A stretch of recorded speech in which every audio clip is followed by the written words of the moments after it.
orang tua memilih kita, saya mau tinggalnya sama dia, saya kalau sakit mau dirawat sama dia, itu ya Allah, kau orang-orang pilihan Ibu, Masya Allah, banggalah, berbanggalah dengan itu. Bahwa syurgamu memilih engkau untuk merawatnya, maka berbanggalah dengan itu.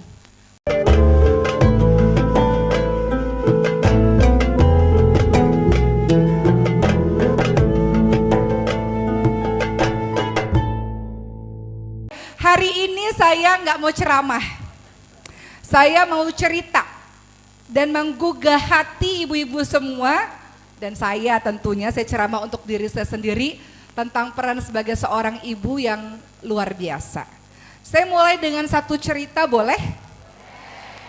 Ibu-ibu, waktu saya kuliah kemarin ya, tiba-tiba ketika saya baru selesai ujian, itu ada seorang anak laki-laki maba, mahasiswa baru, datang pada saya, mungkin umurnya 18-19 tahun. Kemudian beliau mengatakan, Ustazah boleh minta nggak video buat ibu saya? Saya pikir itu hal yang biasa, betul? Biasanya yang ngefans ibu-ibunya, anak-anaknya udah gak kenal lagi sama saya biasanya.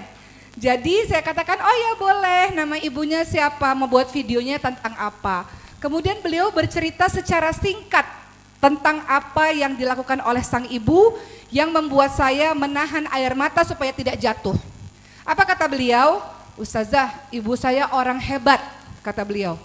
Oh iya, Masya Allah, gimana ceritanya kalau boleh tahu? Kemudian kata beliau, ibu saya, mohon izin ya, ini cerita dari beliau yang membuat saya tergugah. Kata beliau, ayah saya adalah orang yang suka mukul istri dan anak-anaknya, katanya. Suatu ketika saya juga dipukul, terus saya balas. Saya nggak salahkan Ustazah, katanya. Kemudian saya diam saja, berusaha untuk memahami apa maksud dari ceritanya. Tapi saya udah minta maaf kok ke ayah saya. Intinya ibu saya adalah ibu yang mendukung pendidikan saya untuk saya belajar agama. Ayah saya mengatakan, untuk apa belajar agama? Jadi ustadz gajinya kecil, belajar agama nggak bisa kaya, nggak bisa jadi orang hebat. Jadi ayah saya yang suka mukul saya ini dan mukul ibu saya melarang saya untuk sekolah agama.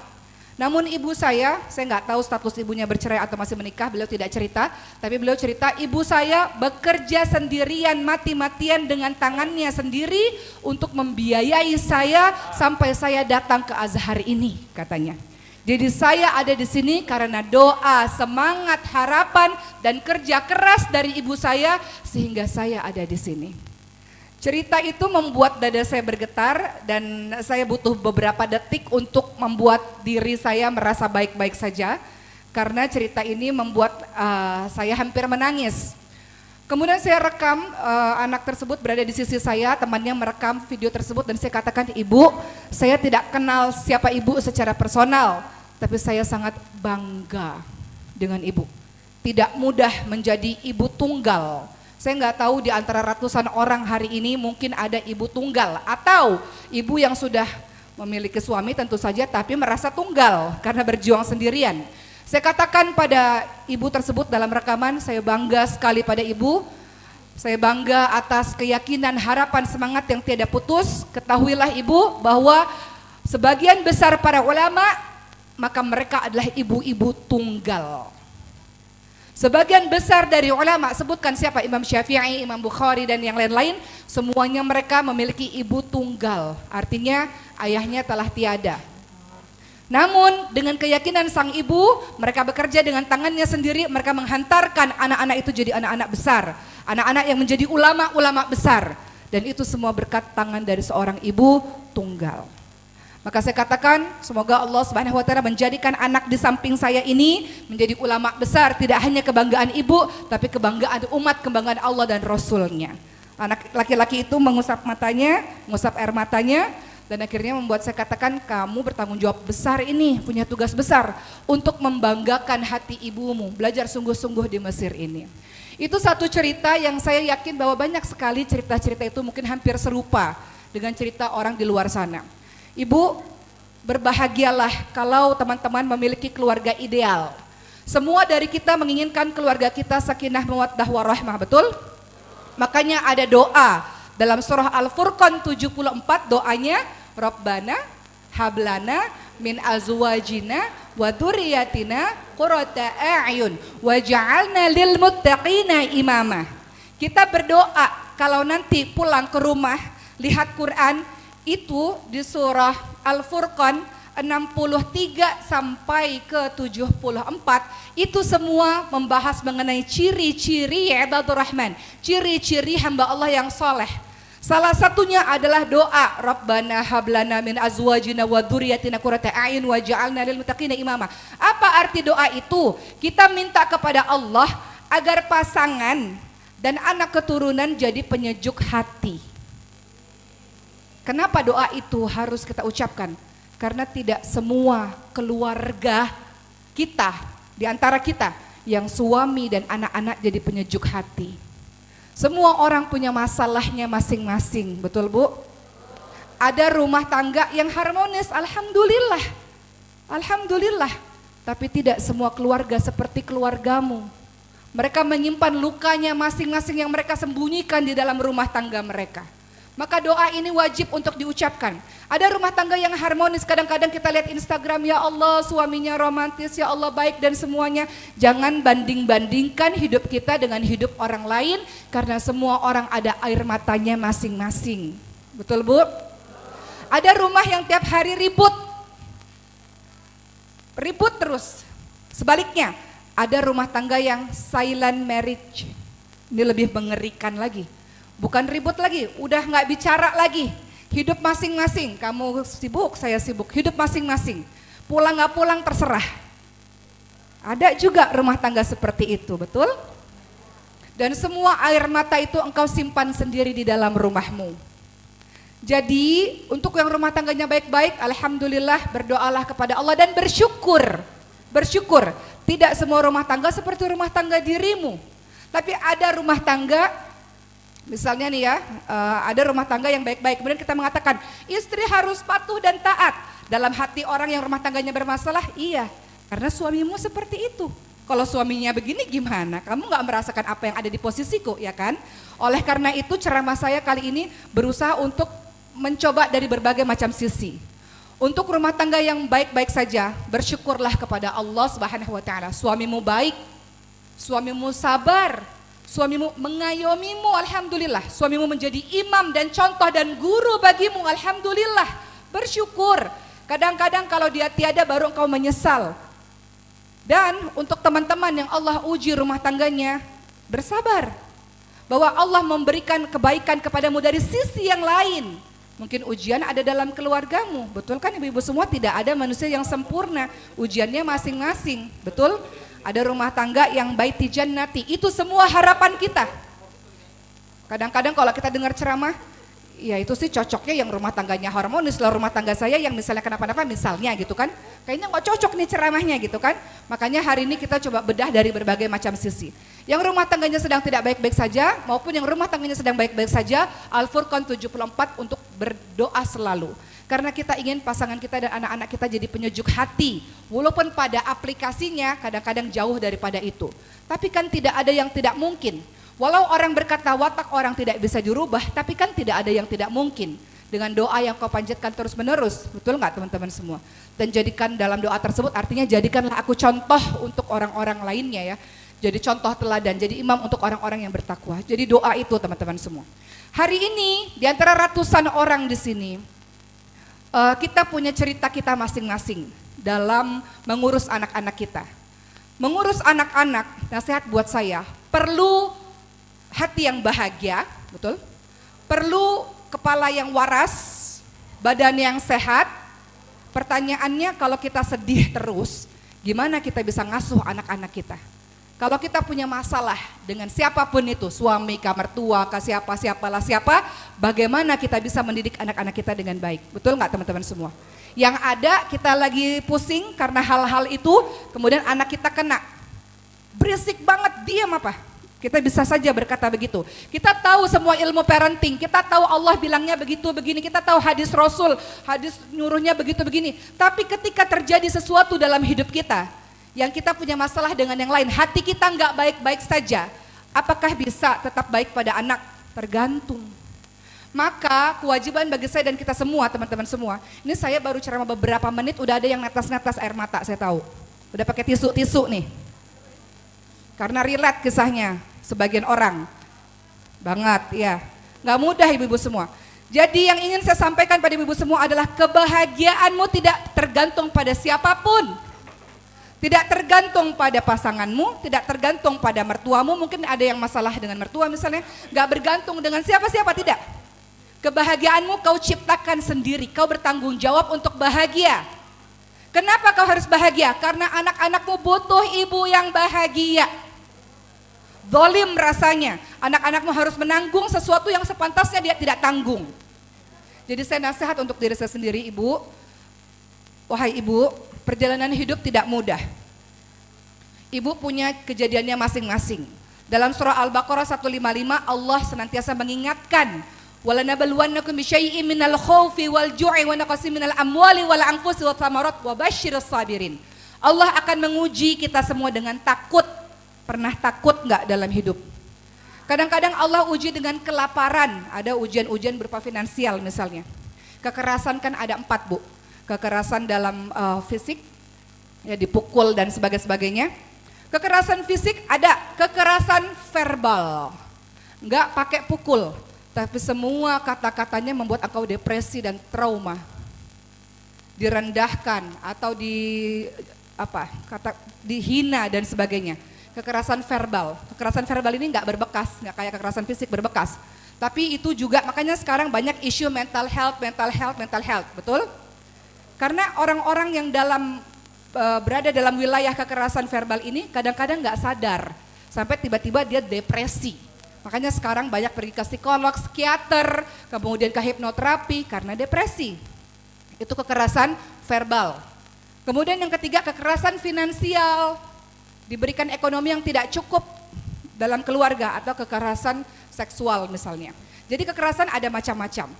Jadi dalam hidup kita dalam surah Al-Baqarah 155 Allah menguji kita dengan apa saja? Allah menguji kita dengan takut. Kadang-kadang ibu takut. Dan setiap manusia akan merasa takut apapun itu. Kadang-kadang kau merasa kelaparan, kekurangan harta, kekurangan jiwa. Maksudnya apa? Ada yang orang kau cintai meninggal terlebih dahulu misalnya. Kekurangan buah-buahan. Namun beritakan kabar gembira untuk orang yang sabar, kata Allah. Sabar itu apa? Ketika ditimpa ujian dia katakan inna lillahi wa inna ilaihi raji'un. Apa makna dari kalimat inna lillahi wa inna ilaihi raji'un? Kalimat ini singkatnya menghilangkan kemelekatan dalam diri kita. Semuanya dari Allah kembali pada Allah. Artinya pasangan bukan milik kita, anak-anak bukan milik kita, semua yang ada pada dirimu bahkan dirimu sendiri bukan milikmu. Ini ngomongnya gampang, pelaksanaannya gak mudah. Pelaksanaannya gak mudah. Sewaktu-waktu pasangan, anak-anak, harta, jabatan, segalanya bisa Allah ambil. Kenapa? Karena itu bukan punya kamu, hanya dipinjamkan saja. Tapi kenapa kita menangis meraung-raung, kita marah, kenapa? Karena kita merasa semuanya milik kita, betul? Tukang parkir, kalau motor dan mobilnya diambil tidak pernah marah, betul? Kenapa? Karena dia tahu itu bukan punya dia. Justru dia bersyukur dikasih amanah, dititipkan sementara, bukan marah-marah. Betul Bu? Jadi kalau terjadi apa-apa dalam kehidupan kita nggak pernah tahu, maka itu bukan punya kita. Itu makna dari kalimat innalillahi wa inna ilaihi raji'un. Sebagian sudah ada yang menangis beberapa orang. Belum masuk ke materi nih. Ibu-ibu yang saya sayangi, yang saya cintai, tidak mudah menjalani peran sebagai seorang ibu. Di depan orang, Masya Allah, kenapa engkau disebut kuat? Karena engkau mampu menyembunyikan semuanya. Kalau saya sering bilang kepada orang-orang lain, kita punya tombol on dan tombol off. Apa itu? Tombol on, tombol happy, positive vibes di depan orang banyak. Ibu, assalamualaikum. Iya, apa kabar? Baik, alhamdulillah baik. Yang engkau pasang di wajahmu itu wajah yang baik-baik saja. Itu bagus. Nabi Yakub alaihissalam mengatakan, aku mengadukan kesedihan dan kepedihanku hanya kepada Allah saja. Itu bagus. Tanda engkau orang kuat. Nanti sampai rumah, tombol sedihnya boleh dipasang lagi, boleh. Tapi di depan orang banyak engkau strong, engkau kuat, engkau menyebarkan kebahagiaan, keceriaan karena kesedihanmu di depan Allah saja. Hari ini saya ceramah bagi ibu-ibu yang hatinya sedang gak baik-baik saja. Bagi ibu-ibu yang hatinya baik-baik saja, alhamdulillah. Tapi siap-siap, setelah baik-baik akan sedih lagi, pasti. Karena semua kehidupan digilir oleh Allah, betul? Dalam surah Al-Anbiya 35 dikatakan kullu nafsin dha'iqatul maut wa nabluukum bisyarri wal khairi fitnah. Allah akan menguji dengan kebaikan, dengan keburukan, dengan keceriaan, dengan kesedihan. Jadi hari ini engkau yang sedang baik-baik saja, jangan terlalu euforia, jangan terlalu show off. Jangan pamer-pamer kemesraanmu di sosial media berlebih-lebihan. Karena kau tak pernah tahu kehidupan orang lain. Mungkin sangat menyedihkan dan lebih menyedihkan kalau dia melihat gambar-gambar yang kau posting di sosial mediamu. Wajar saja. Jadi orang-orang yang hidupnya bahagia-bahagia saja, sebentar lagi rodamu akan ke bawah dan kau akan sedih. Jadi jangan terlalu bergembira, euforia sampai lupa dengan segala sesuatu, membanggakan terlalu berlebih-lebihan. Kau pikir tidak ada orang yang iri dengki denganmu? Ada pandangan namanya ain. Ada orang yang iri dengki dengan kebahagiaan yang kau miliki. Roda itu akan ke bawah. Untuk engkau yang sedang bersedih, yakinlah, itu roda tidak selamanya di bawah. Perlahan-lahan kesedihanmu akan sirna. Setelah hujan badai akan ada pelangi. Saya mau bacakan surat Ad-Duha.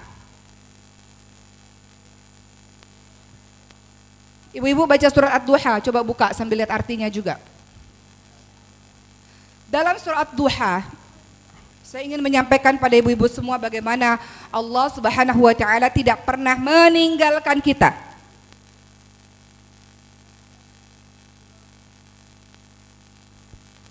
Dalam surah Ad-Duha, coba lihat di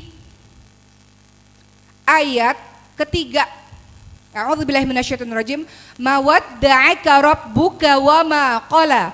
Tuhanmu tidak meninggalkan engkau dan tidak pula membencimu. Jadi jangan pernah merasa aku sendiri ya Allah. Kenapa kau tinggalkan aku ya Rabb? Tidakkah kau melihat ya Allah aku begitu susah dalam menjalankan tugas ini. Aku merasa sendiri ya Allah, aku berjuang sendiri ya Allah. Aku merasa sepi ya Allah. Kemudian Allah Subhanahu wa taala katakan aku tidak pernah meninggalkanmu. Dan Allah tidak membencimu. Kalau kau katakan kenapa ujian satu datang lagi ujian berikutnya belum selesai, datang lagi kenapa ya Rabb? Apakah kau membenciku ya Allah? Tidak. Justru sebaliknya. Allah bukan membencimu. Kemudian lihat ayat berikutnya. Di dalam surah Ad-Duha ayat 6 dikatakan Alam yajidka yatiman fa'awa. Bukankah Allah mendapatimu sebagai orang yang yatim, atau kita tafsirkan bebas sebagai orang yang sendiri, lalu Allah melindungimu. Siapa yang melindungimu sejauh ini? Allah melindungimu. Kenapa engkau merasa sendiri? Kenapa engkau merasa sedih berlarut-larut? Allah berjanji, bukankah Allah mendapatimu sebagai orang sendiri dan kemudian Allah melindungimu, kata Allah. Allah Subhanahu wa taala berfirman dalam surat Duha ayat 7. Allah katakan wa wajadaka dhalan fahada. Dan dia mendapatimu sebagai orang yang bingung. Engkau bingung. Engkau kadang-kadang katakan aku tak tahu harus berbuat seperti apa ya Rabb. Berikan jalan keluar ya Allah. Aku bingung ya Allah, tidak tahu arah, tidak tentu arah ya Allah. Allah katakan, bukankah Allah mendapatimu sebagai orang bingung lalu Allah memberikan petunjuk bagimu. Coba ingat berpuluh-puluh tahun, belasan tahun, bertahun-tahun yang lalu. Semua masalahmu selesai kan? Selesai enggak? Selesai. Kata Allah, bukankah aku mendapatimu sebagai orang yang bingung lalu Allah memberikan petunjuk pada dirimu. Jadi hari ini pun sama seperti kemarin.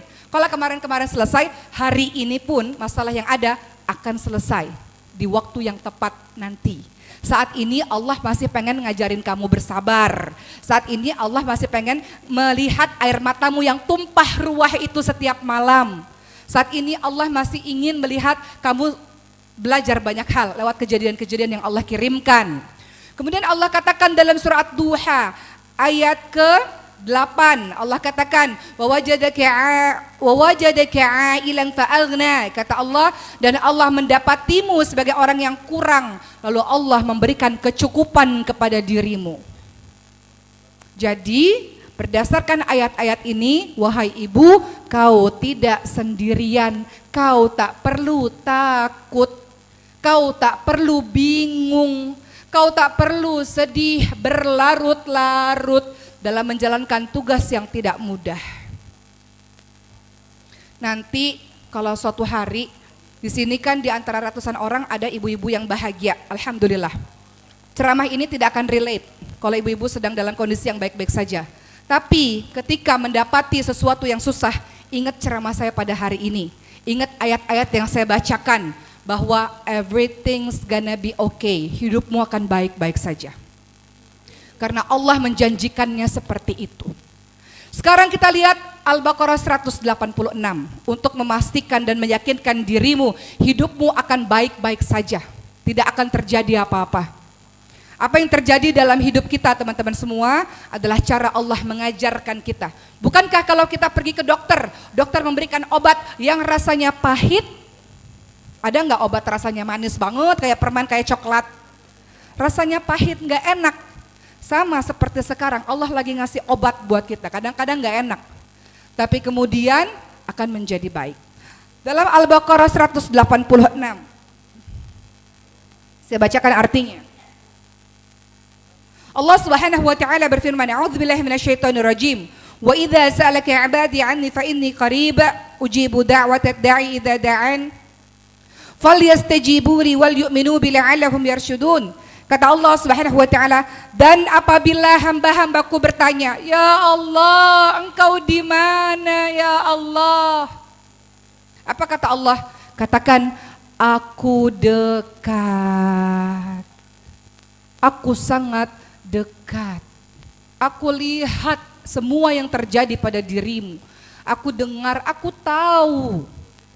Allah Subhanahu wa taala katakan, aku sangat dekat. Jadi kenapa kau merasa sendiri? Kenapa kau merasa takut? Kenapa kau merasa tak mampu? Kalau kau tanya, ya Allah, engkau di mana ya Rabb? Datangkan pertolonganmu ya Allah. Kata Allah, aku dekat. Apa kata Allah? Aku mengabulkan doa-doa orang-orang yang berdoa kepadaku. Artinya semua doa-doamu itu dikabulkan. Nanti kita bahas.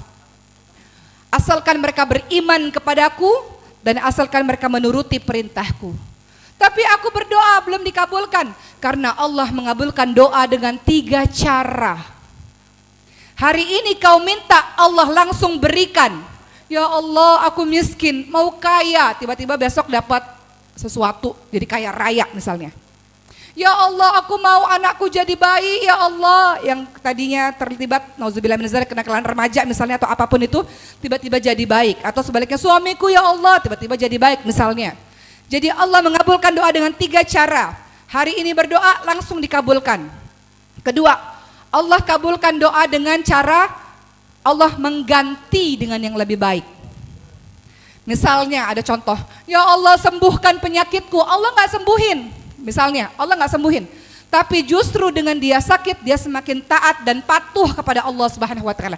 Karena kalau dikasih sehat, mungkin dia lupa kepada Allah Subhanahu wa taala. Ya Allah mau kaya, Allah gak kasih. Karena belum pantas jadi kaya. Ibu kalau minta kaya, kata Allah, ntar kalau jadi kaya, jadi belagu lagi gitu. Ya, kalau kaya jadi sombong, OKB orang kaya baru, nggak biasa pegang duit, tiba-tiba pegang duit banyak jadi sombong. Mendingan miskin aja. Kalau miskin tetap taat kepada Allah. Oke, yang ketiga, ingatlah bahwa semua doa-doa yang kau panjatkan semua bernilai pahala di sisi Allah Subhanahu wa taala. Ada kisah, perhatikan baik-baik Bu. Ada kisah, ada seorang nih, udah tinggal masuk neraka atau masuk surga, udah ditimbang sama Allah di hari akhir. Ketika dia pada akhirnya sudah diputuskan masuk ke neraka Allah, terus kata malaikat, tunggu. Terus kata orangnya, kenapa? Tunggu, ada hal yang belum terhitung yang menyebabkan kamu masuk ke surganya Allah, gak jadi masuk neraka. Apa itu? Doa-doamu beberapa belum dikabulkan oleh Allah di dunia. Dan ternyata doa-doa itu bernilai pahala di sisi Allah. Doa-doa itulah yang menghantarkan dia akhirnya masuk ke surga Allah, gak jadi masuk neraka. Kata orang ini, andaikan aku tahu hal ini, ya sudah, alangkah lebih baik doaku di dunia gak dikabulkan aja, biar aku mendapatkan derajat tinggi di surganya Allah Subhanahu wa taala. Jadi berdasarkan kisah ini, semua doa-doa yang kau panjatkan tidak ada yang sia-sia. Baik doa itu dikabulkan sekarang, atau baik doa itu digantikan dengan jauh yang lebih baik yang kau tak paham, atau doa itu menjadi pundi-pundi pahala bagimu. Kau katakan aku sudah berdoa tidak dikabulkan, tidak, itu pundi-pundi pahala bagimu yang mengangkatmu ke derajat surga yang lebih tinggi lagi. Perhatikan apa kata orang itu, andaikan aku tahu balasannya seperti ini, aku meminta agar semua doaku tidak dikabulkan di dunia, agar Allah balas di hari akhir. Jadi jangan pernah mengatakan kenapa aku berdoa kau tidak kabulkan ya Allah. Jangan pernah berkata seperti itu, karena tak ada yang sia-sia di hadapan Allah Subhanahu wa taala. Kembali lagi tentang seorang ibu yang akan saya kaitkan dengan ibu rumah tangga. Karena ibu rumah tangga ini luar biasa. Healingnya apa healingnya ibu rumah tangga? Healingnya pengajian ini. Betul? Makanya harus buat pengajian. Kalau enggak stres. Betul? Saya mau cerita sedikit tentang Siti Hajar. Siti Hajar. Siti Hajar seorang ibu yang mengajarkan kita tentang ketangguhan. Saya mau cerita dulu tentang diri saya katakan dengan Siti Hajar. Ibu, semua dari kita pengen punya anak sehat, betul? Dulu saya kalau ngelihat anak dengan berkebutuhan khusus atau anak dengan sindrom dan sebagainya, saya cuma bilang, ibu sabar ya punya anak yang seperti ini, mudah-mudahan anak ini anak surga. Klise, betul? Sangat klise. Kalimat saya ini tidak dari hati karena saya tidak pernah merasakannya. Ketika Allah takdirkan saya dengan anak sindrom, anak saya yang keempat sindrom bu, kelainan langka, namanya sindrom Prader-Willi. Singkat cerita, ketika anak itu lahir dia harus masuk NICU, dia tidak menangis, dia tidak bergerak. Ketika bernafas dia perlu alat bantu napas namanya CPAP. Ketika dia makan harus ada selang masuk ke lambungnya. Dia punya hipotonia, otot yang lemah. Semuanya dalam kehidupan kita perlu otot. Mengedipkan mata perlu otot, bergerak perlu otot, bernafas perlu otot, makan perlu otot, menangis perlu otot, semua perlu otot. Ketika ototnya lemah dia nggak bisa ngapa-ngapain dan semuanya pakai alat bantu. Jadi saya nggak dengar anak saya nangis. Saya nggak lihat anak saya bergerak. Untuk bisa bergerak, panitia coba siapkan video Sulaiman yang dari NICU sampai dia bisa jalan. Teman-teman, anak saya berjuang. Untuk angkat kepala dia harus melakukan terapi. Dia nangis pada saat terapi karena terlalu sakit mungkin. Untuk bisa berjalan menegakkan tangan dan kaki dia pakai besi. Bertahun-tahun ya, berbulan-bulan pada saat itu sampai akhirnya dia bisa jalan. Pada saat itu ibu dengarkan cerita saya karena saya ingin ibu bersyukur dan tidak lagi pukul anaknya. Tidak lagi teriak-teriak kepada anaknya. Tidak lagi mencaci maki anaknya karena anak ibu sehat. Kalau ibu masih begitu, tukar aja anaknya jadi anak yang sakit, yang baring, gak bisa ngapa-ngapain. Seperti ibu-ibu di luar sana. Saya ingin katakan pada ibu semua, ketika anak saya dalam kondisi seperti itu yang ada di NICU, NICU adalah ICU untuk anak kecil. Saya datang ke rumah sakit, anak saya masih di NICU, dan anak saya belum menangis pada saat itu. Kemudian di rumah sakit banyak anak-anak menangis. Ibu tahu apa yang saya bilang dalam hati? Wahai ibu, bersyukurlah anak-anak itu menangis. Di luar sana termasuk saya, kami merindukan anak-anak kami bisa menangis. Anak saya nggak bisa nangis bu. Dan saya rindu dengan tangisan itu. Jadi anak nangis, anak rewel, anak cerewet, jangan dimarahin, dia sehat, dia bisa bicara. Banyak anak di luar sana, ibu-ibu punya anak yang berjuang untuk anaknya bisa bicara, ibu-ibu semua. Ketika saya lihat di rumah sakit, anak-anak lari ke sana kemari, ketawa ke sana kemari, saya katakan dalam hati, ibu jangan dimarahin. Anak ibu sehat. Dia bisa lari ke sana kemari, otomatis anak saya berjuang dengan rasa sakit yang luar biasa untuk dia bisa berjalan. Jadi jangan dolim wahai para ibu. Kau marahi anakmu karena menangis berlarut-larut, kau marahi anakmu karena terlalu lincah. Itu yang dirindukan ibu-ibu di luar sana termasuk saya pada masa itu. Kami berjuang luar biasa untuk anak itu bisa nangis, untuk bisa bersuara. Kami berjuang luar biasa untuk anak itu bisa berjalan. Dengan semua tetesan air matanya dia. Si anak ini, anak masih kecil ini. Jadi janganlah lisanmu itu atau tanganmu itu usil dengan anakmu. Kita bisa mendidik, betul Islam boleh memukul, tapi pukulan yang seperti apa? Pukulan yang tidak menyakitkan, tidak berbekas. Pukulan yang tidak menyakitkan, yang membuat dia kaget saja, bukan berlebih-lebihan. Apalagi kata-kata engkau menyakiti anak-anakmu. Kau pikir kau orang dewasa, dia anak-anak. Kau pikir dia tidak merekam apa yang dia peroleh selama ini dari dirimu? Sekarang lagi rame inner child. Lagi rame masalah luka masa kecil. Dan kita nggak mau anak-anak kita mengalami trauma masa kecil gara-gara kita yang bodoh ini. Yang nggak tahu parenting ini. Yang udah ngaji tapi nggak sabar. Semua ilmu parenting nggak akan ada hasilnya kalau nggak ada sabar di dalamnya. Betul nggak? Semua ilmu parenting kita belajar Quran bilang begitu, begini, begitu. Tapi kalau nggak sabar semuanya buyar.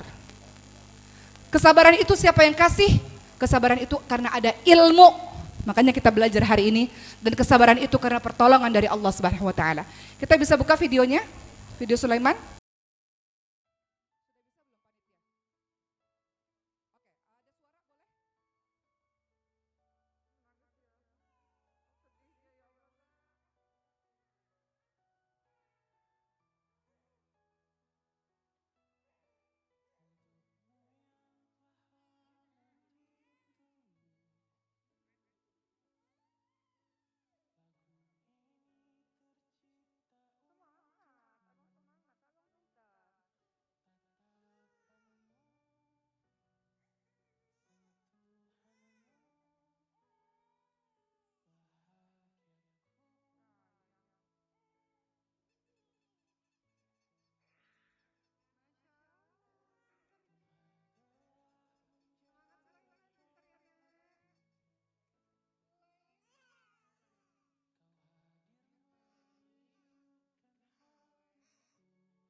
Kalau ibu-ibu baca sindrom Prader-Willi di internet, itu nama sindromnya, itu ditulis keterbelakangan mental, badannya tidak bertumbuh, tangannya kecil, kakinya kecil, banyak yang tidak bertahan di usia kecilnya.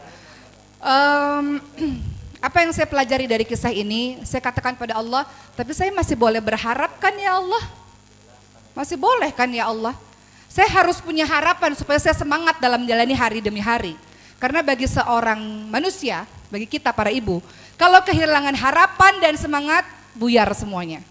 Maka dalam setiap kehidupan kita harus ada yang namanya harapan dan semangat supaya engkau semangat terus bergerak. Ketika saya mendapati kenyataan anak ini ternyata seperti ini, kemudian saya baca banyak sekali artikel-artikel yang juga mengatakan hal yang serupa, maka saya cari dari seluruh yang ada di internet, ternyata ada satu kisah anak dengan Prader-Willi syndrome yang pada akhirnya dia menjadi seorang pelajar sukses kuliah, hidup seperti biasa. Saya nggak pernah lihat kisah sedih semua itu, saya cuma konsentrasi pada satu kisah berhasil orang ini. Ibaratnya walaupun kemungkinannya 0,00001%, tapi kan masih ada kemungkinan.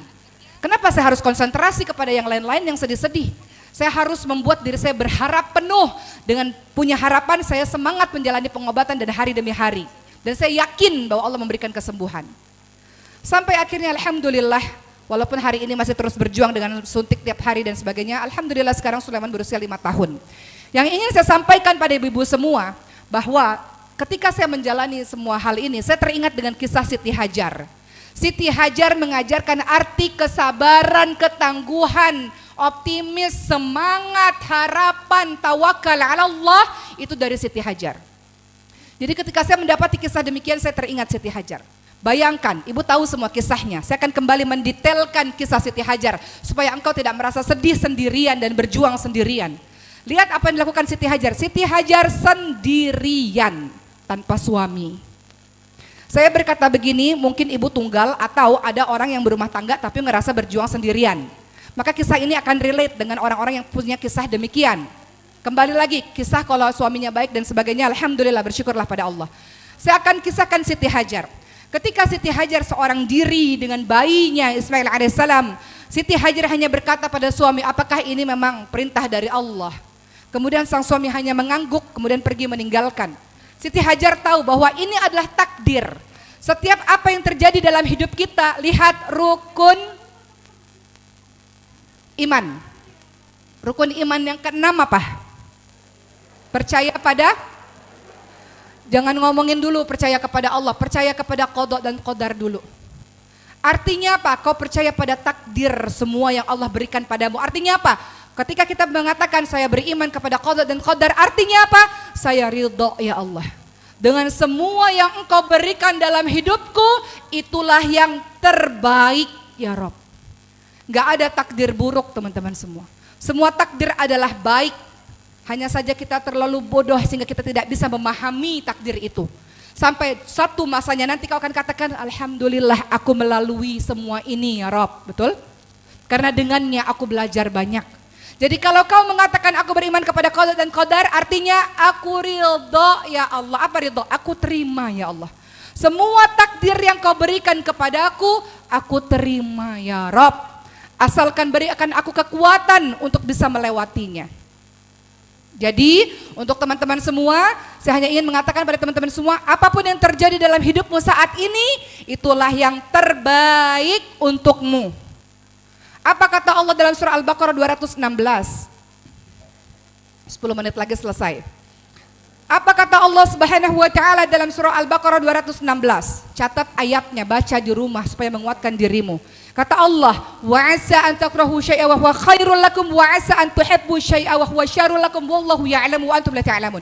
Boleh jadi apa yang kamu tidak suka, itulah yang terbaik untuk kamu. Itu yang terbaik buat kamu. Boleh jadi apa yang kamu suka, yang kamu inginkan, itu belum tentu baik untuk kamu. Allah mengetahui, manusia tidak mengetahui. Jadi semua yang terjadi apapun itu dalam hidupmu, itulah yang terbaik untuk kamu. Siti Hajar, kembali pada kisah Siti Hajar. Siti Hajar ridha, kalau memang ini takdir dari Allah, pasti Allah tidak pernah meninggalkan aku dengan bayiku, dengan anakku.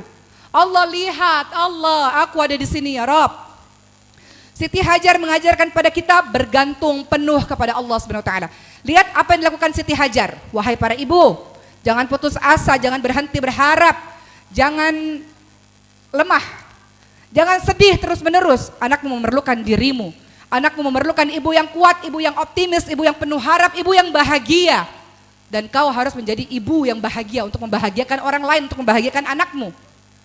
Apa yang dilakukan Siti Hajar ketika berada bersama dengan sang bayi di Mekah yang tidak ada air, tidak ada tumbuhan, tidak ada manusia, tidak ada siapa-siapa, gurun. Bagaimana bisa hidup seperti ini? Ibu semua tahu kisahnya, tapi kita kurang mendalami, menghayati. Anak itu diletakkan, kemudian berpikir, nggak bisa terus-menerus menangis, tidak bisa meratapi nasib, apalagi menyalahkan Allah. Bukan solusi, solusi nggak? Kalau cuma nangis, gimana, kenapa nasibku begini, solusi nggak? Nangis boleh, kita nggak boleh abaikan perasaan kita, boleh kok nangis. Kadang-kadang menangis itu rilis. Tapi jangan terus-menerus. Hidup ini terus berjalan dan anak ini butuh makan, butuh minum. Betul ibu-ibu semua? Yang dilakukan Siti Hajar, diletakkan anak itu berpikir, apa yang harus saya lakukan ya Allah? Walaupun kelihatannya nggak mungkin, nggak ada air, nggak ada tumbuhan, nggak ada manusia. Tapi dia bergerak, dia lakukan sesuatu. Saya ketika saya dapetin artikel, anak ini begitu begini.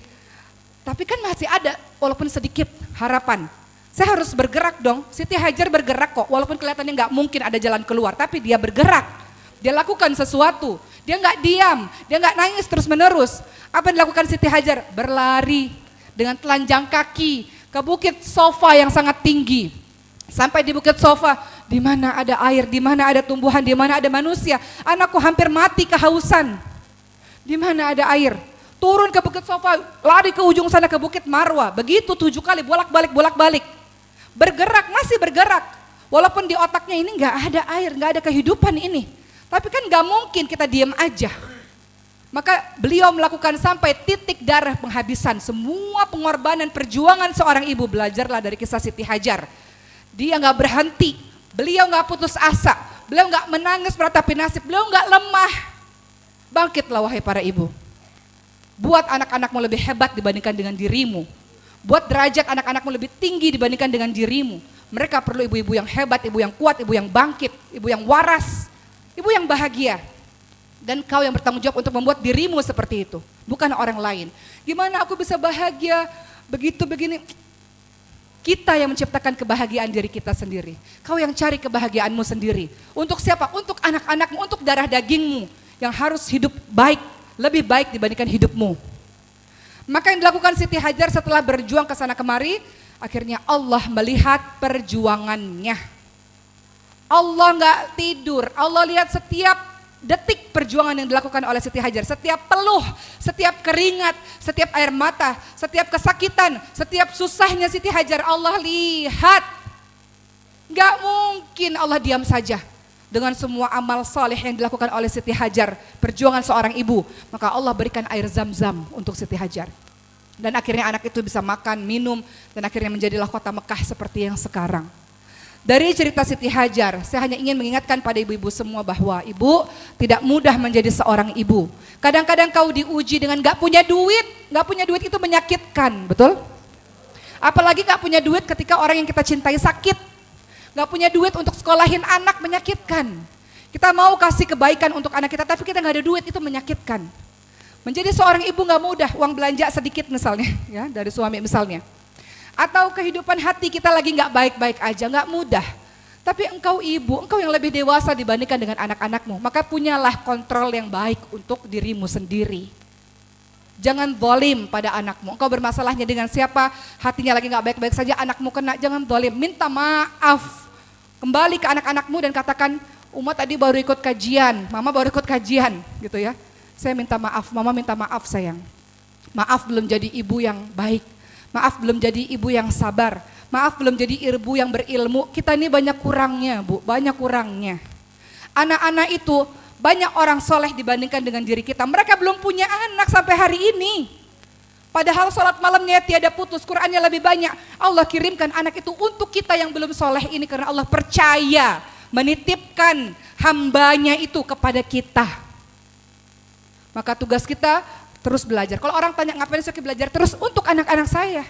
Ini amanah dari Allah Subhanahu wa taala. Allah ingin mereka jadi pejuang-pejuang. Ini amanah. Makanya harus belajar terus. Karena saya masih bodoh, maka saya harus terus belajar. Mereka tanya ngapain saya belajar terus? Karena saya bodoh. Jadi saya harus terus belajar. Setidaknya untuk anak-anak yang Allah percayakan kepada saya, 4 anak buah hati ini yang Allah percayakan kepada saya, ini hamba-hambanya Allah yang Allah titipkan kepada saya. Dan bagaimana cara mendidiknya kalau tanpa ilmu? Makanya ibu harus terus belajar. Bagaimana cara membuat masa kecil mereka menyenangkan? Kalau ibunya bahagia, hatinya bahagia. Maka ibu, semua ayat-ayat yang saya sebutkan tadi, mudah-mudahan menjadi penyemangat bagi ibu-ibu semua. Saya nggak banyak bahas ayat pada hari ini. Karena tadi niat saya, ceramah itu bergantung ya bu, beda-beda. Ada ceramah yang memang kita bahas ayat demi ayat, ayat demi ayat. Tapi hari ini, entahlah mengapa, saya juga nggak tahu. Tapi hati saya mengatakan, saya mau menguatkan ibu-ibu semua yang ada di sini. Mudah-mudahan apa yang saya sampaikan masuk ke hati-hati sebagian ibu-ibu. Dan berguna bagi hati sebagian ibu-ibu. Untuk menjadi semangat dan menjadi lebih kuat untuk anak-anak kita. Terakhir kisah ibundanya Imam Bukhari. Ibu tahu Imam Bukhari? Periwayat hadis yang sangat terkenal kalau kita baca hadis-hadis riwayat Bukhari, begitu kan? Beliau itu orang Uzbekistan, bukan orang Arab, nggak bisa bahasa Arab dulu karena memang itu kan orang Uzbekistan punya bahasanya sendiri. Kalau ibu ke Uzbekistan ada tempat namanya Bukhara, dari situlah disebut Imam Bukhari. Dulu waktu kecil beliau buta bu, nggak bisa lihat. Ibunya ke sana kemari memberikan pengobatan, berdoa pada Allah tiap hari, nangis. Semua orang bilang, semua tabib mengatakan nggak bisa sembuh. Ibunya terus mengangkat tangannya berdoa. Tiba-tiba ibunya tertidur di atas sejadah, didatangi seseorang dalam mimpi. Allah menyembuhkan anakmu lantaran banyaknya air matamu yang menangis di atas sejadah. Maka ketika dia bangun, tiba-tiba anaknya bisa lihat. Jadilah Imam Bukhari yang seperti yang kita kenal seperti hari ini. Berdasarkan dari kisah itu, kullu kalam ad-du'a, semua perkataanmu adalah doa wahai ibu. Hati-hati dalam berucap. Minta maaf pada anak, minta ampun kepada Allah ketika ada lisan yang kau katakan tidak baik. Ketika tanganmu yang usil ini mencubit dia, menjewer dia, memukul dia, minta ampun kepada Allah. Ya Allah, aku menyakiti hambamu ya Rob. Aku menyakiti amanah yang kau berikan kepadaku ya Rob. Andaikan bisa aja tuh anak dikasih ke orang yang lebih solehah dibandingkan dengan dirimu, karena dirimu gak solehah. Mereka lebih banyak sholat malamnya, Qur'annya lebih hebat, lebih sabar. Andaikan boleh, anak ini lebih baik sama mereka aja yang bisa ngasuh anaknya. Bukan kepada sebagian dari kita yang zalim, yang jahat pada anak-anak kita. Kita gak mau jadi orang tua begitu, minta ampun pada Allah, sujud kepada Allah, minta ampun dengan tetesan air matamu, belum jadi ibu yang baik, belum jadi ibu yang sempurna. Kau katakan kepada Allah, ya Allah sembuhkan hatiku yang terluka ya Allah, sembuhkan kepedihanku, hilangkan ya Allah semua masalahku agar aku bisa totalitas dalam membersamai anak-anakku. Memang kadang-kadang kita juga bekerja, anak gak butuh 24 jam sama kita, enggak, tapi dia butuh kualitas. Dia nggak butuh jumlah waktu. Ibu kau di rumah, tapi tanganmu sibuk dengan handphone. Ketika anak ngomong, nggak usah ada di situ kalau gitu. Anakmu ketika bicara tatap matanya dan lihat dia bicara. Sebagaimana kau bicara, kau tidak ingin orang lain mengabaikanmu, begitu pula dengan anak-anakmu. Maka pulang kembali ke rumahmu dan katakan, Mama minta maaf sayang. Mama minta maaf ya nak, belum jadi ibu yang sempurna. Belum jadi ibu yang berilmu, belum jadi ibu yang sabar, maafin. Mungkin komunikasi kita kurang baik, maafin ya sayang. Minta maaf kepada anak-anakmu, minta ampun kepada Allah Subhanahu wa taala atas semua yang sudah kau lakukan pada anak-anakmu. Kita manusia yang banyak kurangnya ibu-ibu semua. Minta kepada Allah kekuatan, anak-anak kita harapan kita, masa depan kita. Anak-anak kita kebanggaan kita. Insya Allah mudah-mudahan Allah bantu dengan berbagai macam kekuatan, kau bisa membersamai anak-anakmu. Asalkan dirimu stabil lebih dahulu. Jadi sebelum kau melakukan sesuatu untuk anakmu, sebelum kau mencintai, memberikan seluruh kasih sayang, dirimu harus dicintai oleh dirimu sendiri. Kau harus mencintai dirimu sendiri sebelum kau mencintai anak-anakmu atau orang lain. Jangan lupakan dirimu wahai ibu. Kadang-kadang kita sibuk mencurahkan kepada yang lain, kita lupa ini diri udah bobrok, udah hancur diri ini. Sayangin dirimu, caranya gimana? Tatap kaca, kau katakan, wahai diri, aku ini orang baik, aku ini punya hati yang baik, aku ini pantas untuk bahagia, aku ini pantas untuk, katakan semua afirmasi positif yang membuat engkau merasa dirimu berharga dan dirimu bahagia. Punya waktu untuk dirimu sendiri, nggak salah kok Bu, me time itu nggak salah. Engkau cintai dirimu sendiri, punya waktu untuk dirimu sendiri. Kalau kau sehat, anak-anakmu bisa sehat, betul? Kalau kau sakit, terluka, sedih, bagaimana kau bisa membuat anak-anakmu bahagia? Gitu. Jadi sebenarnya ceramah saya banyak banget, tapi saya harus selesai. Bahasa sekarang ada 5 bahasa cinta, ya kan? Ada word of affirmation, I love you sayang. Mama bangga sekali sama kamu. Kamu permata hati mama nak, permata hati ibu, permata hati Umi. Mama sayang, I love you sayang. Katakan setiap hari. Tapi aku gak biasa dalam keluargaku. Rasul nyuruh, kalau kau bertemu dengan saudaramu katakan uhibbuki fillah. Itu kalau sama orang, masa sama anak sendiri gak begitu?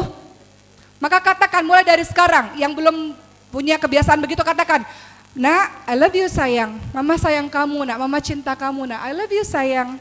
Mama bangga sama kamu, nak kamu hebat, permata hati mama, nak kamu kesayangan mama. Di Al-Quran itu bilangnya apa? Ya bunayya, wahai anakku sayang. Panggil dengan kalimat-kalimat yang lembut. Ibu bisa? Bertobatlah wahai para ibu yang kau pernah mengatakan anak bodoh, anak durhaka, anak nakal. Ini bukan sesuatu yang harus ditertawakan. Ini sesuatu yang harusnya kau merasa sedih karena kau jahat pada anakmu sendiri.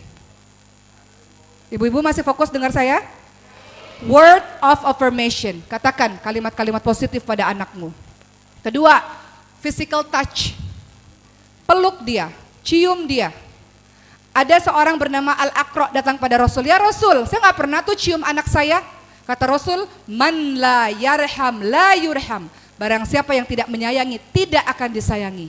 Cium dia ibu, sayangi dia, peluk dia, elus dia. Kasih tahu ayahnya juga seperti itu kalau bisa. Peluk dia, peluk setiap saat. Ibu tahu apa yang dilakukan Rasul? Rasul kalau lagi duduk nih, Sayyidah Fatimah datang ke depan. Dari duduk Rasul langsung berdiri, langsung begini. Wahai anakku sayang. Begitu pula Sayyidah Fatimah. Ketika lagi duduk di dalam rumah, tiba-tiba suaminya, ayahnya datang. Wahai ayahku sayang, disambut. Disambut. Maka setiap kali anak itu datang pulang sekolah atau apapun, anakku sayang, Masya Allah gimana sekolahnya nak? Disambut, disambut bu. Kalau mau ngikutin Rasul tuh kayak gitu. Bukan anak datang, Assalamualaikum ma. Waalaikumsalam. Assalamualaikum ma, lagi masak. Waalaikumsalam. Kan bisa taruh sebentar, iya sayang, Assalamualaikum, gimana? Waalaikumsalam nak, dipeluk. Gimana hari ini sayang? Kan bisa. Udah habis Umah, ya. Ketiga, ini udah mau habis kok. Ketiga, apa tadi? Quality time. Quality time, waktu yang berkualitas. Ibu kerja nggak ada masalah bu, asalkan ketika waktu bersama dengan anak, betul-betul manfaatkan waktu bersama dengan anak. Saya cerita sedikit, saya juga ibu yang bertugas banyak di luar sana. Tapi bagi saya malam hari adalah waktu golden time buat saya. At least setengah jam, 1 jam, setengah jam lah. 1 jam lah kalau bisa. Di malam hari kita akan review seluruh anak masuk kamar. Kemudian saling bercerita, nak seharian gimana sayang? Guru gimana nak? Sekolah tadi gimana? Teman-teman tadi gimana? Ada yang mau diceritain gak nak? Ibu-ibu pernah dengar kata pillow talk?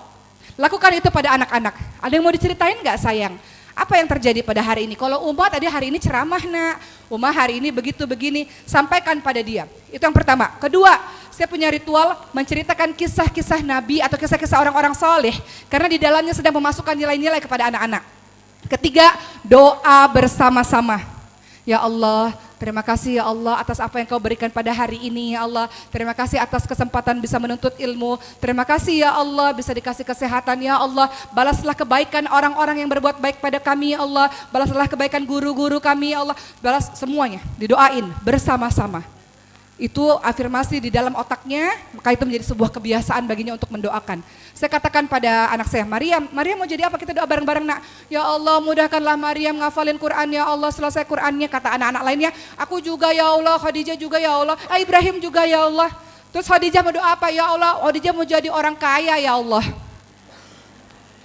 Yang punya kolam renang di rumah kayak Icis ya Allah. Itu doanya. Saya katakan, iya Khadijah jadi orang kaya yang hartanya berkah, bisa tolong orang banyak, bisa bangun masjid, saya tambahin lagi doanya gitu ya. Dan sebagainya, jadi doa bareng-bareng. Jadi golden time bagi saya adalah ketika sebelum tidur. Itu golden time sampai anak-anak tidur semuanya, itu adalah waktu-waktu emas. Maka saya melarang tamu-tamu datang di waktu-waktu tidur, di waktu malam. Karena itu waktu emas buat saya dengan anak-anak saya. Begitu pula pada pagi hari, dia buka mata, dia merem, pas malam hari itu harus kalau saya berusaha walaupun kadang-kadang sibuk juga. Berusaha setiap pagi hari bangun, alhamdulillahilladzi ahyana ba'da ma amatana wa ilaihin nusyur. Alhamdulillah ya Allah, anakku sehat lagi, bangun lagi, bersemangat lagi pergi sekolah ya Allah, dipeluk, dicium. Jadi kalau saya tanya sama anak-anak saya, Uma kapan sih cium kalian? Cium-cium terus, pulang sekolah cium, mau berangkat sekolah cium, sebelum tidur cium, bangun tidur cium gitu. Kenapa? Karena saya ingat akan ajaran-ajaran dalam agama kita insya Allah. Kemudian yang keempat, apa? Act of service. Ya, bagaimana kita melayani, saya pikir act of service kita semua sudah melakukannya. Yang kelima, receiving gift, kita memberikan apresiasi pada anak-anak kita. Tidak harus selalu barang, dan mengucapkan terima kasih sayang, itu tanda kita apresiasi dia. Begitulah ibu-ibu sekalian, saya berharap semua jiwa-jiwa kita, jiwa-jiwa yang sehat dan bahagia, semua yang ada masalah insya Allah Allah akan selesaikan, dan sembunyikan kesedihanmu di depan mata manusia, mereka tidak bisa menolongmu terlalu banyak. Maka adukan kesedihanmu hanya kepada Allah Subhanahu wa taala dan insya Allah kau akan setegar batu karang. Batu karang dihempas ombak semakin kuat dan semakin kuat. Kau akan baik-baik saja. Insya Allah, terima kasih. Assalamualaikum warahmatullahi wabarakatuh. Waalaikumsalam warahmatullahi wabarakatuh. Alhamdulillah, Masya Allah, terima kasih Ustazah atas ilmunya yang luar biasa. Semoga dengan tausiah ini kita bisa menjadi hamba yang beriman dan bertakwa kepada Allah Subhanahu wa Ta'ala. Dan semoga kita bisa menjadi ibu yang baik, ibu yang sabar. Minggu 2 kali seminggu nggak boleh, setiap hari, karena kita harus tahu perkembangan anak setiap hari dan menjaga bonding dengan anak-anak kita. Makanya mbak-mbak yang di rumah, maka saya kasih kebebasan mereka nelpon anak-anak mereka di kampung halaman. Nggak ada masalah. Jadi jangan pernah merasa bersalah ibu, kita punya kehidupan yang berbeda, ada orang yang harus bekerja karena satu dan lain hal, engkau ibu yang hebat, Masya Allah ibu yang kuat, di satu sisi masih jadi peran sebagai ibu, di satu sisi engkau juga bekerja, mudah-mudahan Allah nilai engkau sebagai orang yang berjihad di jalan Allah SWT, dan anakmu akan bangga memiliki ibu yang kuat sepertimu insya Allah. Baik. Satu pertanyaan terakhir. Ya, satu lagi, silakan. Satu lagi terakhir, Mbak. Yang sip.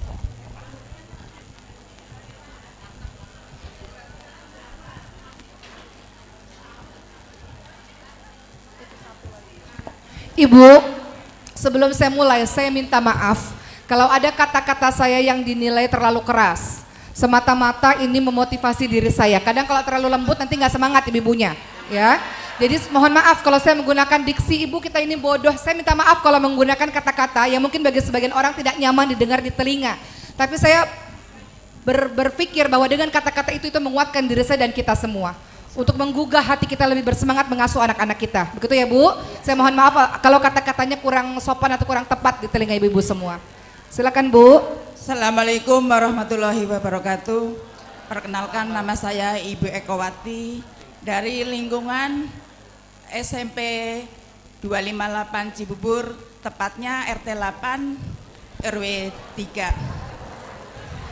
Saya mau bertanya kepada Ustazah Oki Setiana Dewi, bagaimana cara menghadapi orang tua yang sedang sakit, sedangkan orang tua itu pasti kan cerewet. Nah, kita gimana cara menyikapinya supaya kita ikhlas mengurus orang tua yang sedang sakit. Mudah-mudahan jawaban Ustazah Setiana Dewi bisa dipahamin oleh kita khususnya dan ibu-ibu semua yang hadir di sini. Sekian, terima kasih. Wassalamualaikum warahmatullahi wabarakatuh. Ibu-ibu tenang boleh. Ibu-ibu gelisah kenapa? Saya masih di sini nggak pergi. Ibu-ibu menjawab pertanyaan tadi, bagaimana merawat ibu yang sakit? Oh, itu susah sekali. Dan itu hanya bisa dirasakan oleh mereka yang pernah ngurusin ibu yang sakit. Ibu yang nggak sakit aja luar biasa. Kan orang tua makin cerewet, makin sensitif, betul? Apalagi udah tua sakit lagi. Itu menguji kesabaran luar biasa. Saya tayangkan satu video dulu. Setelah itu saya akan tutup ya. Kita lihat video saya, ibu saya 3 tahun lalu terkena serangan jantung Bu, henti nafas, henti jantung selama 5-7 menit. Kemudian badannya sudah dingin, ibu pernah lihat jenazah nggak? Jenazah itu badannya dingin dan juga warna kulitnya pucat. Begitulah keadaan ibu saya di masa itu. Kemudian ini kita di Mekah ya, lagi baru selesai haji. Dan kemudian beliau masuk ICU 11 hari, koma pakai ventilator.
Baik Ibu, ya jadi saya menayangkan video-video berdasarkan pertanyaan yang mungkin relate juga untuk sebagian orang.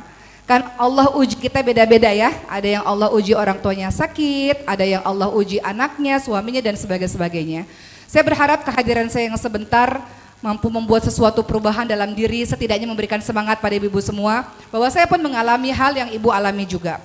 Ibu saya dikatakan dokter harapan hidup sangat tipis, sehingga seluruh keluarga bersiap-siap untuk datang dari Indonesia ke Mekah, maksudnya dokter adalah untuk sholat bersama-sama gitu.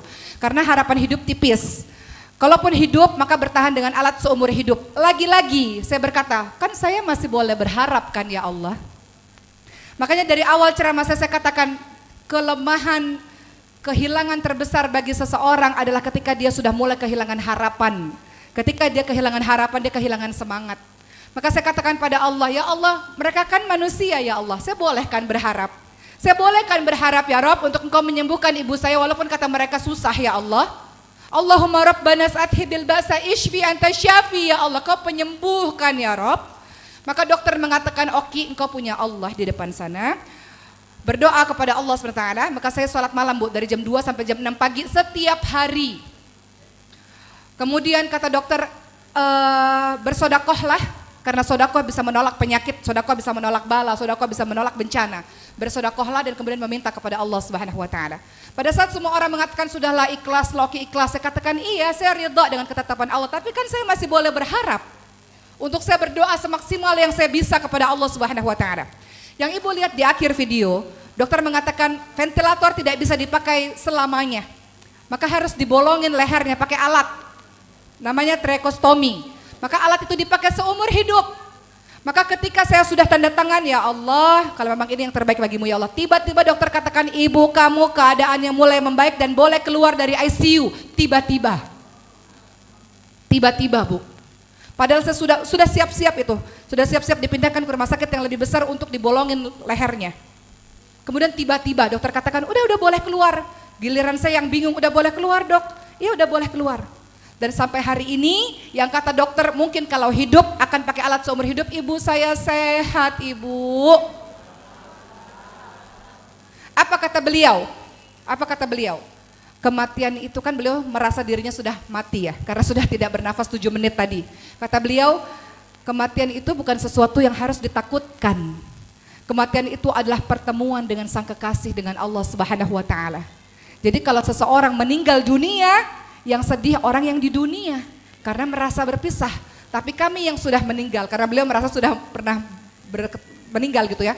Kami yang sudah meninggal itu merasa bahagia karena bertemu dengan sang kekasih Allah Subhanahu Wa Taala. Beliau katakan ibu dalam keadaan yang berbaring dan kemudian ketika membuka mata ibu lihat semuanya luas. Tiba-tiba dari kejauhan ada sosok yang besar bawa Quran. Ibu saya penghafal Quran Bu. Beliau penghafal Quran sampai hari ini berjuang untuk ngafalin Quran. Beliau kemarin sudah selesai 20 juz dan masih terus ngafalin Quran seterusnya. Jadi beliau bilang Quran itu dibawa oleh seseorang dan kemudian Quran itu menyinari tempat itu sehingga sangat terang benderang. Kemudian beliau katakan ya sudah tempatnya luas dan terang, apa yang perlu ditakutkan? Maka beliau tidur kembali, kata beliau begitu. Jadi itu kisah tentang perjalanan hidup bahwa kalau suatu hari nanti, nasihat buat saya, ada seseorang yang Allah ambil, entah siapapun itu. Kita yang sedih Bu, mereka bahagia karena sudah bertemu dengan zat yang paling mencintainya. Bukan kita yang mencintainya, zat yang paling mencintainya, Allah Subhanahu Wa Taala.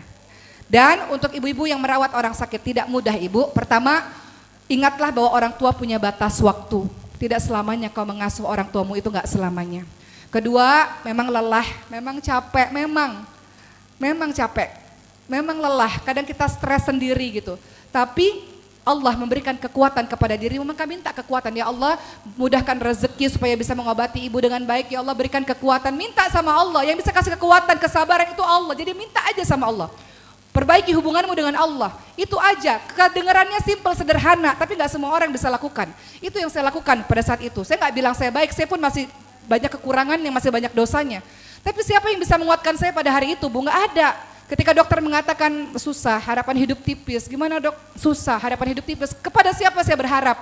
Kepada siapa saya meminta kekuatan untuk diri saya sendiri, untuk merawat ibu saya? Itu saya di Mekah Bu, sendirian merawat ibu saya. Keluarga semuanya ada di Indonesia. Gimana saya kalau saya nangis terus menerus, gimana saya ngasuh ibu saya, ngerawat ibu saya. Pulang dari rumah sakit, menunggu pulang ke Indonesia ada 5 hari, ibu saya tergeletak baring nggak bisa ngapa-ngapain.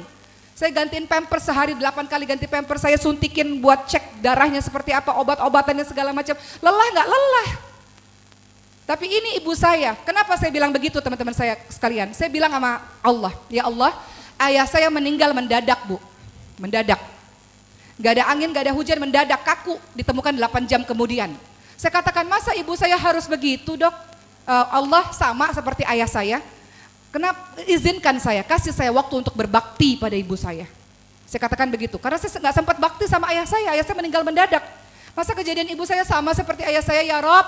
Saya katakan pada Allah, kasih saya kesempatan untuk bisa bakti, ya Allah, bakti ya Allah untuk ibu saya. Maka dengan begitu Allah kuatkan Bu, Allah yang membuat kita sabar, Allah membuat fisik kita sehat. Ibu tahu, wahai para ibu, terakhir dari saya, ketika ada orang tua mengatakan saya mau tinggalnya sama si anak itu anak surga Ibu. Orang tua memilih kita, saya mau tinggalnya sama dia, saya kalau sakit mau dirawat sama dia, itu ya Allah, kau orang-orang pilihan Ibu, Masya Allah, banggalah, berbanggalah dengan itu. Bahwa surgamu memilih engkau untuk merawatnya, maka berbanggalah dengan itu. Maka Allah kuatkan dirimu insya Allah.